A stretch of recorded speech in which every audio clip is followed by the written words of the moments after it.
नमस्कार। पिछली बार हमने विकास के बारे में चर्चा की। विकास को अगर मानसिक और आध्यात्मिक बुनियाद नहीं होगी, तो ये विकास वीरान हो जाता है। और आज हम समूचे विश्व में देख रहे हैं झगड़े, मारपीट, दो देशों में झगड़े। अब यूक्रेन जैसा राष्ट्र वॉर की वजह से उनका संपूर्ण विनाश हो चुका है। अब बहुत ही पीछे चला गया है यह राष्ट्र और उसका परिणाम, इस वॉर का परिणाम समूचे विश्व पर हो रहा है। समझ रहे हैं आप? इसलिए ये जो विकास हो रहा है, यानी हर चीज में, अगर हम वॉर की बात करें, वॉर में इतने विनाशकारी साधनों का प्रयोग किया जाता है। वे साधन एक तरह से विकास के साधन ही है, पर उन साधनों का दुरुपयोग हो रहा है। उन साधनों का भी दुरुपयोग हो रहा है। इसलिए मैंने कहा कि विकास को विचारों का जोड़ चाहिए। मतलब मन मन का उन्नयन, जो मैंने कहा था, उसकी बहुत आवश्यकता है। मन का उन्नयन यानी क्या? उन्नति जिसे कहते हैं, उसे मन का उन्नयन कहते हैं। मन का उन्नयन यानी मन जितना शुद्ध और सूक्ष्म और व्यापक होता जाएगा, उतना मन का उन्नयन होगा।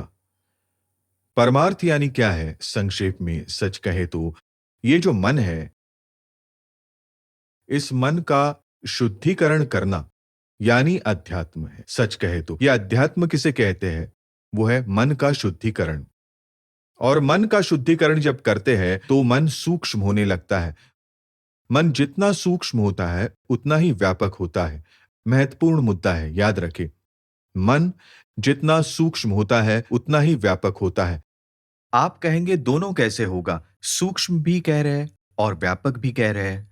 इसका गहन अर्थ है, ये जो चेतना, मन यानी क्या? चेतना यानी कॉन्शियसनेस। ये जो मन है, जितना व्यापक होता है उतना ही सूक्ष्म होता है।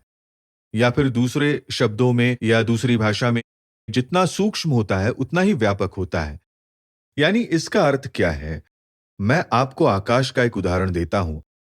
आकाश यानी अवकाश, बराबर? आकाश का अंत नहीं है, हम कहते हैं अनंत।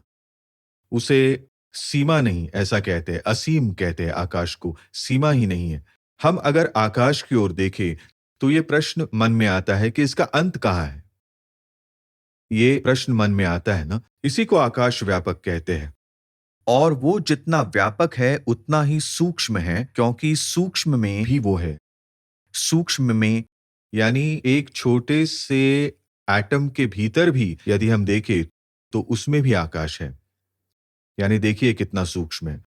और ये जो चेतना है, ये मन आकाश से भी व्यापक और सूक्ष्म है, याद रखें। ये जो हमारा मन है, उसे व्यापक कैसे करना है और उसकी उन्नति कैसे करनी है, ये मैं अगले भाग में बताऊंगा।